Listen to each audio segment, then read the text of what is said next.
ഇത്തിരി നേരം എന്ന സിനിമ OTT-യിൽ കണ്ടു. സിനിമ കൊള്ളാം. കണ്ടിരിക്കാവുന്ന ഒരു സിനിമയായിട്ടാണ് എനിക്ക് തോന്നിയത്. പ്രശാന്ത് വിജയാണ് ഈ സിനിമ സംവിധാനം ചെയ്തിരിക്കുന്നത്. മലയാളത്തിലെ ഒരു 96 മൂവിയാണ്. അപ്പോൾ ഒരുപാട് നാളുകൾക്ക് മുമ്പ് പിരിഞ്ഞു പോയ 2 കമിതാക്കൾ എന്തൊക്കെയോ കാരണം കൊണ്ട് അവർക്ക് ഒരുമിക്കാൻ പറ്റിയില്ല. അപ്പോൾ ആ 2 ക്യാരക്ടേഴ്സ് ഒരുപാട് വർഷങ്ങൾക്ക് ശേഷം കണ്ടുമുട്ടി കഴിയുമ്പോൾ അവരുടെ ജീവിതത്തിൽ ഒറ്റ ദിവസം ഉണ്ടാവുന്ന ഒരു കാര്യം ആണ് ഈ സിനിമയിൽ അവർ കാണിക്കുന്നത്. ശരിക്കും ഫസ്റ്റ് ഹാഫ് നല്ല രസമായിട്ട് തന്നെ അവർ എടുത്തിട്ടുണ്ട്.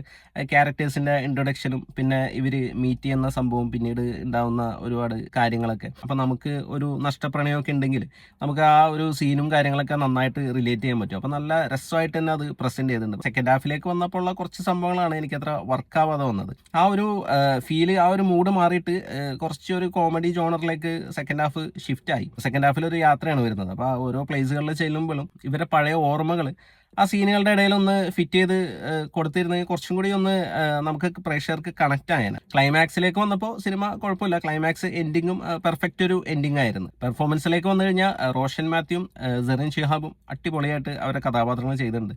പിന്നെ നന്ദുവും ആനന്ദ് മന്മഥനും റോഷന്റെ ഫ്രണ്ട്സ് ആയിട്ട് വരുന്നുണ്ട്. അപ്പോൾ അവരുടെ ക്യാരക്ടേഴ്സും നല്ല രസമായിരുന്നു. ഒരു വൺ ടൈം വാച്ചബിൾ മൂവിയാണ് ഇത്തിരി നേരം. അപ്പോൾ നിങ്ങൾ സിനിമ കണ്ടിട്ടില്ലെങ്കിൽ കണ്ടു നോക്കാവുന്ന ഒരു സിനിമ തന്നെയാണ്. അപ്പോൾ നിങ്ങൾ ഈ സിനിമ കണ്ടിട്ടുണ്ടെങ്കിൽ നിങ്ങളുടെ അഭിപ്രായം കൂടി ഒന്ന് കമൻറ്റ് ചെയ്യാം.